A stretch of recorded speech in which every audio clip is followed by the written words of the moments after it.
Një rrjet kriminal shqiptar i përmasave të papresidenta është goditur pas një hetimi të gjatë ndërkombëtar, duke zbuluar një skem mashtrimi online që dyshohet se ka gjeneruar rreth 50 milionë euro. Operacioni u realizua në bashkëpunim mes autoriteteve shqiptare dhe austriake, me mbështetjen e Europol dhe Eurojust, pas një hetimi që zgjati mbi 2 vite.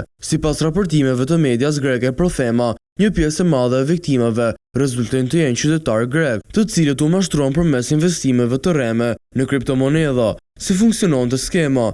Në qendër të aktivitetit ishte një rrjet call centerash me bazë në Tiranë, ku punonin rreth 450 persona.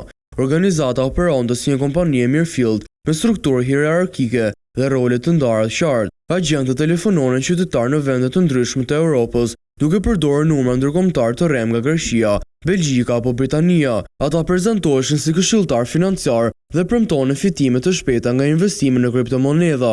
Fillimisht viktimat bindeshin të depozitonin rreth 500 euro, por më pas presioni rritej për transferta të tjera, duke shfrytzuar besimin e krijuar. Struktura dhe përfitimet. Agjentët pagueshin rreth 800 euro në muaj, plus komisione për çdo sukses. Ata punonin në ekipe sipas gjuhëve të huaja, në drejtimin e mbikëqyrësve dhe drejtuesve të qendrave. Kjo strukturë e organizuar i mund së rritet të funksiononte për vite me radhë dhe të siguronte fitime të mëdha.